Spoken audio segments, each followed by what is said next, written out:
So here's an overview of the design thinking process. And the design thinking process is a methodology. It's a way for us to solve a problem at hand. So if you have really no entry point, you don't know how to start solving a problem, this will allow you to walk through some steps to get you to a possible answer. The process that we use comes in various forms, but this is, I think, is the most common and most direct.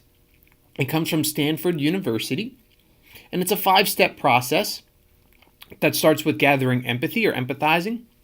It leads to definition of the problem, ideation or the actual solutions to the problem, possible solutions, a prototype, and then testing that prototype. And we're going to walk through each one of these individually. But this is the high-level goal. We're trying to get through these 5 steps. And one thing that I want to point out early on is that this is not a linear process. You don't have to necessarily go from one step to the next, to the next, to the next, and just follow in that order. Sometimes you're going to have to circle back to certain things. Sometimes you might jump ahead to certain things. You might start by gathering some empathy, and you might start prototyping very quickly. It's not a linear process, but we tend to talk about it in a linear process. So that's how I'll present it, but note that it doesn't have to be linear. It actually depends on the situation at hand. So we'll walk through each one of these individually, and it starts with gathering empathy, so empathizing. And that's what you are, when you have a problem that you're faced with, you want to start to understand what are the issues that people are experiencing? Where are their pain points? Where are they struggling? And the best way to do that is by doing things like interviews and observations. And in this situation, you are acting like an outsider. You don't really have any judgment in this. You are, in fact, trying to go in as unbiased as possible. Your questions in your interviews should be rather open-ended, so they should ask a lot of things like, why do you feel a certain way? How does that make you feel? They really drive at the emotion. You want to try and understand the emotional aspect behind what is the problem that someone is facing? What really makes them tick? What makes them angry? And by doing observations and interviews, you are allowed to do that. And I can send over some resources and give you everyone some resources on how to conduct a good interview and how to conduct a worthwhile observation. All right, after you do that, so you've conducted a whole bunch of interviews, you've really started to see what makes people tick. Well, now you have a lot of information to deal with. And the one thing that can be a little overwhelming is that with all of this information, you might not even know where to really go. So that's when we start to define what the actual problem is. So within all this information, we're going to really start to hone in, start to focus in on what is the typical user experiencing? What is the typical person feeling when they experience this problem or when they try and do this activity? And that'll involve doing things like highlighting a role objective, which is like an individual's specific role in this whole process. We'll also do an activity called clustering, which allows you to write down all of the information you found in your interviews and observations and see if there are any patterns that emerge. Is there anything that everyone seems to be experiencing that maybe you didn't see before, or you didn't even think about seeing? Within that, we are defining what our issues are.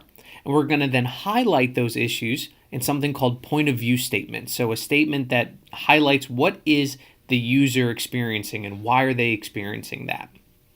All right, after you have a couple of those point of view statements and you start to see, well, what is a user actually experiencing? What is their pain points and problems? And you're able to articulate that. The next stage is to then ideate. And that's when we start to brainstorm our actual solution. So we start to really think of what can we do to solve this problem. And this is where you can have a little bit of fun. You can start to really throw out some wacky ideas as long as they actually solve the issue at hand. So it mentions in here, we see this concept of convergent and divergent thinking. Divergent thinking recognizing that you can expand on certain ideas and not be so limited. You want to try and go for quantity of ideas, not necessarily, well, you want to have good quality ideas too, but the amount of ideas is really beneficial. And we can do that and add to the number of solutions by doing this yes and thinking. So that's the ability to hear someone's solution and then build off of that. So that would be like saying, I want to find a better way to I don't know, I want to find a better way to make a sandwich. And someone says, well, how about we make a sandwich maker that can actually put all of the ingredients together?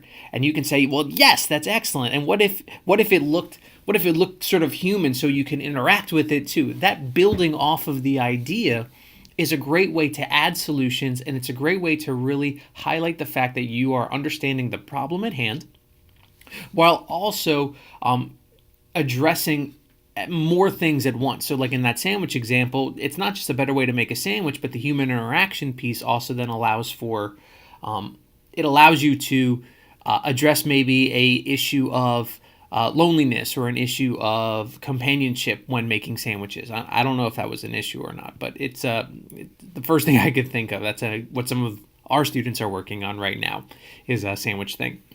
But you can see that that kind of thinking is really beneficial to not only move your ideas forward, but to also hone in on what are the issues that you are facing. It kind of brings you back to those point of view statements. After you have a lot of solutions, you're ultimately then going to prioritize and see which one of them actually makes the most sense. Which ones can you actually make into a physical solution? And whenever you have those, that leads you to the next stage, which is prototyping. And in prototyping, this is when you are going to build very rudimentary, very simple devices that solve your problem. So you're going to actually build your solutions up. Great ways to start are doing things like making a storyboard, which highlight what are the issues and why this solution works. And the big thing I want to highlight with prototyping is that you want to fail fast. So this fourth bullet point here, you want to fail fast. You are not going to build your solution immediately. So in fact, you want to try and get all of the issues out early. See where something might be easy to build and see where something might be difficult to build. But you're going to fail a lot in this process, and that's a good thing. The ability to learn from your mistakes is going to be such a necessity to make a really solid solution, a really good, well-established solution. And along with that failing fast, you're going to learn from your mistakes very quickly because in the last stage, you're going to test everything. So you have a prototype. You've created a device that you think can really solve this, and you're going to see where the mistakes are by actually trying it out. That might be role-playing, where you mimic a certain situation where this solution might work. And it all goes back to, again, this prototyping, where after you make this test and you start to see what works and what doesn't, well, then you're going to adjust your prototype. You're going to try and you're going to make simple additions to it, and you're going to see, okay, this didn't work, so now we have to add to it. Or, okay, this didn't work, we should probably remove this piece. And that really is the design thinking process. If you cycle through this a couple of times, you have a very viable solution to a problem. And like I said at the beginning, it's not a linear process. So you might see that as you start testing at the very end, you might see that you don't really have a clear definition of your problem. So maybe you have to go back and start to empathize a little bit more and see, maybe conduct some more interviews and see where other people are having perspective. Or maybe you're starting to create some solutions and you like one that might work, but you still want to keep thinking of solutions. So maybe you'll ideate and prototype at the same time. As a collective between our two schools, we're only going to focus on the first three stages. So we're going to do a project that starts with how to gather empathy and how to conduct some good interviews on a problem that we're all facing. And then within your groups, you're going to start to define that problem and come up with some viable solutions that could work. It'll start with a heavy amount and then whittle its way down to some really concrete solutions, 2 or 3 of them.